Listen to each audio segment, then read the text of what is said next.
ஒரு நாய்க்கு அமெரிக்கா குடியுரிமை ரொம்ப சாதாரணமாக கிடைச்சிருக்கு.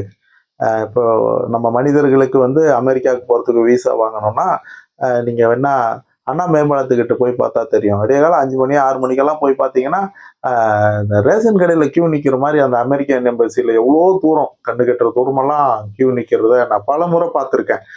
அந்த மாரி வந்து வெளிநாட்டுக்கு அமெரிக்காவுக்கு விசா வாங்கணும்னா, அந்த மாரி கியூ நின்னு காத்திருந்து, ரொம்ப போராடி தான் போய் வாங்கிட்டு அமெரிக்காவுக்கு போக வேண்டியிருக்கும். அதுவும் அமெரிக்காவுக்கு போறதுக்கு விசா வாங்கவே. அது குடியுரிமை வாங்குறது அங்க போன பிறகு நடக்கிற விஷயம். இதெல்லாம் எதுவுமே இல்லாம இந்தியாவுல ஒரு 21 நாள் வந்து புத்த மான்ஸோட அந்த நடந்ததுக்காக அவங்க வந்து அந்த நாய்க்கு குடியுரிமையோட விசாவும் குடுத்துருக்காங்க. இப்போ அந்த அமெரிக்கா முழுக்கவே அந்த நாய கொண்டாடுறாங்க. அந்த நாடு முழுக்கவே அவங்களுக்கு நாய் பிடிக்குது. அதுலயும் வந்து அலோகாவ வந்து அவ்ளோ பிடிக்குது. அத்தனை மக்களும் குழந்தையிலேருந்து பெரியவங்க வரைக்கும் கொண்டாடுறாங்க. நம்ம நாட்டு நாய், நம்ம தெரு நாய அமெரிக்காவே கொண்டாடுது. நம்ம அத செய்றோமா? நம்ம தெருவுல எவ்ளோ கஷ்டப்படுது நம்ம நாய்ங்க, நம்ம நாட்டின நாய்ங்க. யோசிச்சு பாருங்களேன். ஒரு பசிக்காக, தண்ணிக்காக எப்படி அலையுது?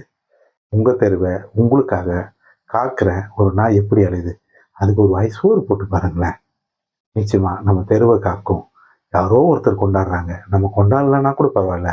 மிச்சம் மீதி இருக்கிறத அதுக்கு ஒரு வாய் போட்டு அத அடிக்காம இருந்தா, நிச்சயமா நமக்கும், நம் தெருவுக்கும் அது பாதுகாப்பா இருக்கும். நீங்களும் உணவளிக்க உதவலாம். Please help us to feet.